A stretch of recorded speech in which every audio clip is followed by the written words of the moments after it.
ఎండిపోయిన ఏరు చుట్టే ఎగురుకుంటుంటది కొంగ. కానీ కడమ పక్షులన్నీ ఏరెండిపోతే ఎగిరెళ్ళిపోతాయి. మళ్ళా నీళ్లు నిండంగానే చెరువు చుట్టూ చేరి కొంగను ఎక్కిరిస్తాయి. అట్లనే చీమలు కష్టపడి పెట్టిన పుట్టల పాములు వచ్చి చేరి పెత్తనం చేస్తుంటాయి. ఇక అచ్చంగా ఇట్లనే ఉన్నదట కాంగ్రెస్ పార్టీల పరిస్థితి. ఈ ముచ్చటెవలో కాదు, స్వయంగా ఆ party leader Telangana planning commission vice chairman Chinnareddy పెద్ద పెద్ద ముచ్చట్లే చెప్పింది నుండ్రి.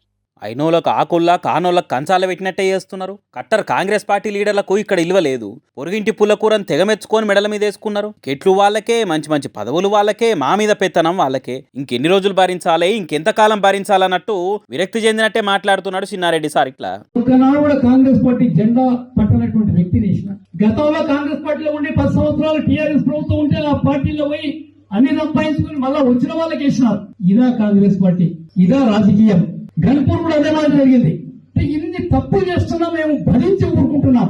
కాంగ్రెస్ పార్టీని కన్న తెల్లనుకున్నా కాబట్టే ఇంకా ఓపికతో ఉంటున్నాము. బాధలు కలిగినా భరించుకుంటూ వస్తున్నా, లేకుంటేనా నేను భరించకుంటే ఇంకో జీవన్ రెడ్డి కావాల్సి వస్తుంది.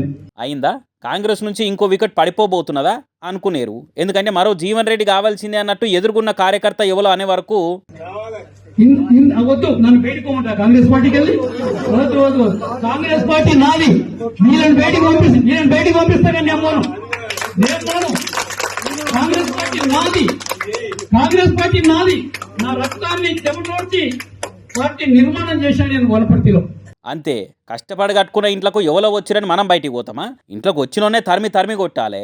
కట్టర్ కాంగ్రెస్ పార్టీలు అంటే ప్రతి దానికి భరించేటోళ్ళు కాదు, అవసరమైతే తిరగబడతామన్నట్టు చెప్పిండు. మరి ఎవరెవలను తరిమి కొడతాడు చిన్నారెడ్డి సార్ అనేది ముందు చూడాలి. మరి ఇంతకు చిన్నారెడ్డి సార్కు ఇంత బాధ ఎందుకు కలిగింది, తప్పు ఎక్కడ జరిగింది అని అంటే, టికెట్ పొందిన వ్యక్తితో డబ్బులకు ఆశపడి నా టికెట్ ను పక్కకు పెట్టారనేటువంటి మాట కూడా మీతో మనం చేస్తున్నాను. ప్రాణానికి ప్రాణంగా పార్టీని ప్రేమిస్తే పైసలకు ఆశపడి చిన్నారెడ్డి సార్ను పక్కకు పెట్టి వేరే టోళ్ళకి టికెట్ ఇచ్చిరట. అందుకే ఇంతటి బాధ, ఆక్రోశము, ఆవేదన కలుగుతున్నదట. మరి ఆ పని చేసింది ఎవరు అని అంటే, ఆ మాట నేను రేవంత్ రెడ్డి గారు పిసిసి ప్రెసిడెంట్ గా పోయి చెప్పాను. అన్నా ఈ రోజు కాంగ్రెస్ పార్టీ గెలవబోతుంది, మీరు ముఖ్యమంత్రి కాబోతున్నారన్న మాట కూడా నేను చెప్పాను. మరి నేనంత నిర్భయంగా వారే ముఖ్యమంత్రి అని చెప్పిన తర్వాత ఇంక భయమే ఉంది చెప్పండి. ఆ ప్రకారంగా నేను చెప్పిన తర్వాత కూడా కొంత డబ్బులకు ఆశపడి నా టికెట్ పోశారు.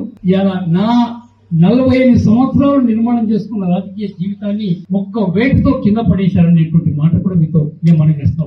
రేవంత్ రెడ్డి నువ్వే సీఎం కావచ్చురు అని చెప్పినాక కూడా టికెట్ అమ్ముకుర్రాట. ఇంతకు అమ్ముకున్నదెవలు, అప్పుడు టికెట్లు ఇచ్చిందెవలు, పిసిసి అధ్యక్షుడెవలు, అన్నిటికీ రేవంత్ రెడ్డే కదా. అంటే చిన్నారెడ్డి సార్ అంటున్నది ఈ సీఎం రేవంత్ రెడ్డినేనా? కాంగ్రెస్ పార్టీలో తప్పులు చేస్తున్నది రేవంత్ రెడ్డినా?